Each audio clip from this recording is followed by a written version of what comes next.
Puppet classes define a collection of resources that are managed together as a single unit. In object-oriented programming paradigm, a class is a blueprint or template or set of instructions to build a specific type of object.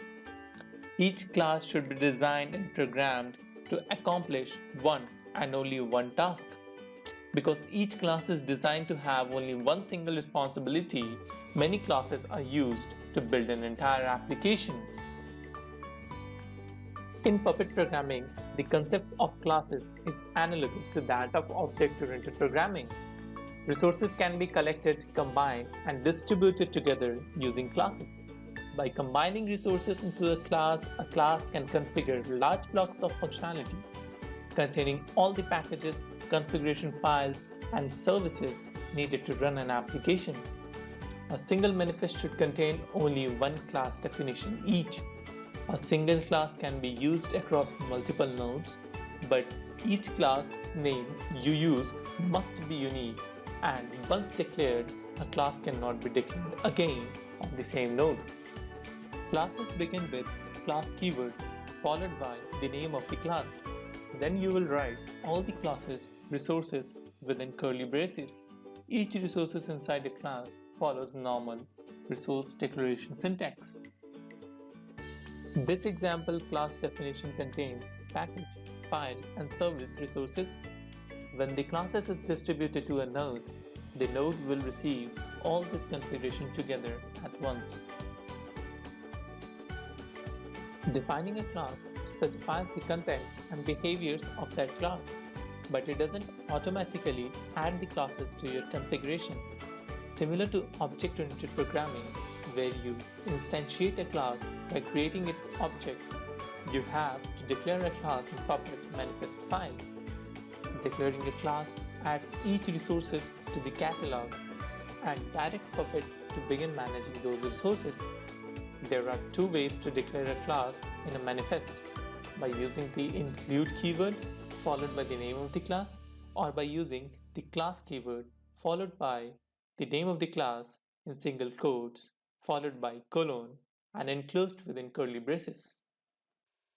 To summarize, resources are core of Puppet language. Many resources are combined together within a class, and many classes are included in a manifest file. Modules are one of the most basic building blocks of Puppet language. Puppet manifests are organized, stored, and distributed using modules. Modules are used to manage a specific task or application, such as installing or configuring a piece of software. They are how Puppet finds classes and types it can use. A module is simply a directory tree containing manifest and other files. This directory structure allows nodes to discover and load classes, resources, types, packs, and more. The module's name is the name of the directory. If a class is defined in a module, you can declare that class by name in any manifest. When the Puppet master compiles the catalog, it dynamically loads the manifest that contains the class definition, making all classes and resources inside available for use across your system. You can find thousands of modules on Puppet Forge. These modules are written by Puppet developers and community members. These modules are tested to work with Puppet Enterprise and are compatible across multiple platforms. They are also included in enterprise support. Exploring modules on Forge is a great way to learn more about modules and what they can accomplish. Here you can see there are lists of modules which can be very useful. Suppose we have to create 3 file resources. You can see that we have to write the same path 3 times. What if the number of similar resources to be created is 400? Thousands. Variables comes in rescue. Variables are easy fix to these problems. Variable declaration starts with $sign followed by a variable name equals value. To access the variable, we use $sign followed by opening curly braces and then variable name and closing curly braces. Remember to use double quotes when concatenating variables in a string, as in case of this example.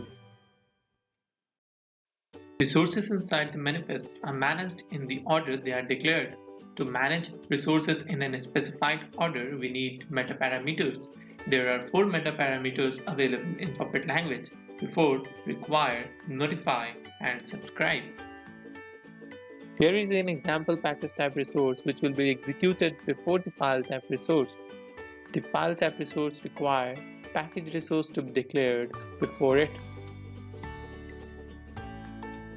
Prepare, before, require, and notify subscribe does the same task but are defined in different resources. Before causes a resource to be applied before the target resource. Require causes a resource to be applied after the target resource.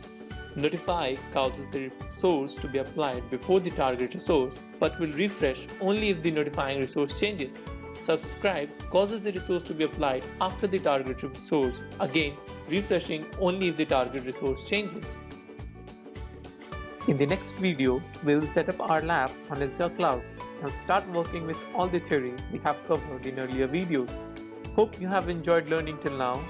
Please subscribe and press the bell icon so that you would be notified about new videos. See you in the next lab.